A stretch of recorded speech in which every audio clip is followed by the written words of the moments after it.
హైదరాబాద్లోనే ఒక గొప్ప సేవకుడు ఉన్నారు. ఆ తర్వాత ఆయన వేరే ప్రాంతానికి వెళ్ళిపోయారు. ఆయన ఒకరోజు సాక్ష్యం చెప్తూ దేవుడు నాకు 3 కుమార్తెలనిచ్చాడు. నేనేనాడు నాకెందుకు కుమార్తెలనిచ్చావు మనస్సులో కూడా నేను బాధపడలా. కానీ నా కుమార్తెల గురించి నేను ఈరోజు చెప్పగలిగేది ఏంటో తెలుసా? నా కుమార్తెలను ఒక అయ్యే చేతిలో పెట్టే వరకు, చిన్న కుమార్తె వివాహం రోజు చెప్పిన మాట, నా 3 కుమార్తెలను కన్యకలుగా కాపాడి నా అల్లుడి చేతిలో పెట్టే కృపదేవుడు నాకు అనుగ్రహించాడు. హైదరాబాద్ కార్పొరేట్ రంగంలో చదువుకొని కూడా నా కుమార్తెలో ఏ కుమార్తె కూడా పాపంలో కాలు జారలా, అపవిత్రతలో కాలు జారలా. ఏ కుమార్తెను బట్టి కూడా నేను తలదించుకునే పరిస్థితి నాకు రాలా. మీ అమ్మాయి పలానా అబ్బాయి బండి ఎక్కిందయ్యా, మేము చూసాం, ఒక్కడా మాట మాట్లాడాలి.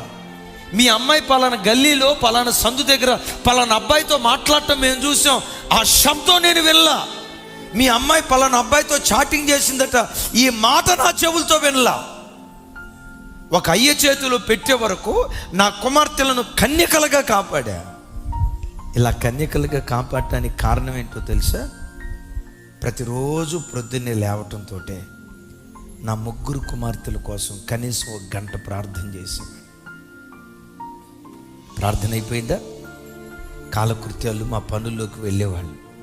వాళ్ళు 8:30కి స్కూల్కు బయలుదేరేవాళ్ళు.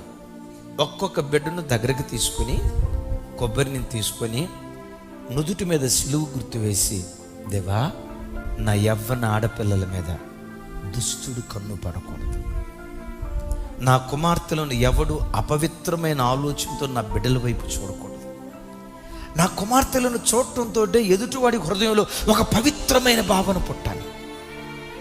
లోకంలో ఆడపిల్లలను చూసినట్లుగా నా అమ్మాయి వైపు చూడకూడదు, లోకంలో ఆడపిల్లల వైపు చూసి వెకిలిగా ప్రవర్తించినట్లుగా నా కుమార్తెల పట్ల ప్రవర్తించకూడదు.